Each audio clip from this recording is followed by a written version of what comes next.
who reposed your trust and confidence in me and in my capability to again lead this August chamber at this crucial and challenging time. Our people are enraged of corruption.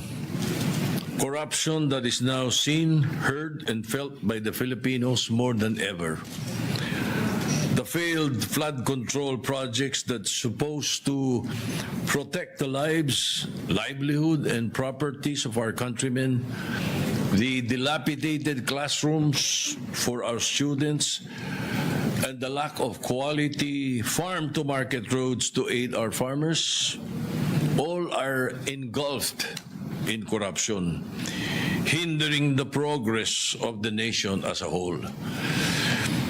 In 2018, the Senate, when I was Senate President, firmly stood in its ground, opposing the unconstitutional realignments made in the 2019 budget after the Bicameral Conference Committee report was ratified. These realignments amounting to 75 billion pesos were vetoed by then President Duterte in accordance to the Senate's appeal and findings. Also, the funding of the free tertiary education, which triggered the law of Senator Bam Aquino and the others, is the result of the strict scrutiny of the budget by Senator Pampilo Lacson, where he found some floating budget amounting to 8.3 billion pesos in 2017. Mr. President, corruption is now perceived by our people to be in the whole of government. But with the political will of those in position and together with the vigilance and clamor from the public, we can fight this and bring transparency and true accountability that our nation deserves. You have gifted me with the honor of being your Senate President the second time around. To reiterate my statement from my previous election, I did not become your superior. I am simply a presider of your session. I am your listener, your advisor, if you so desire, your enabler for anything within my power to do so. I am primus inter pares, or first among equals, but among equals.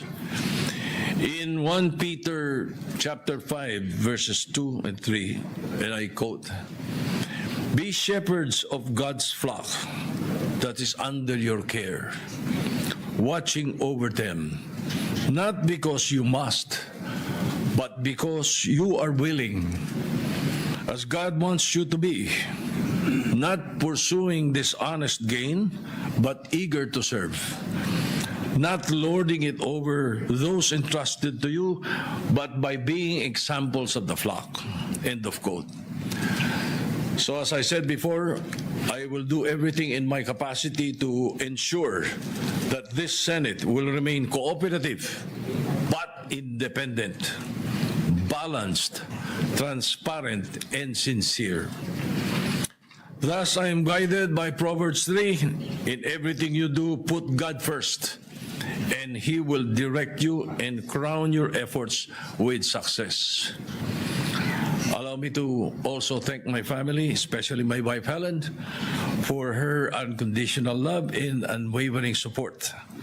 Dala ko po ang aral mula sa aking mga magulang at mga ninuno na nauna rito magsilbi sa bayan dito sa Senado. Maraming salamat sa Panginoon Diyos at dasal ko ang patuloy niyang proteksyon at gabay sa ating institusyon at sa ating bansa. Thank you very much, Mr. President, my esteemed colleagues. Thank you. Thank you, Senate President Soto. Session is suspended.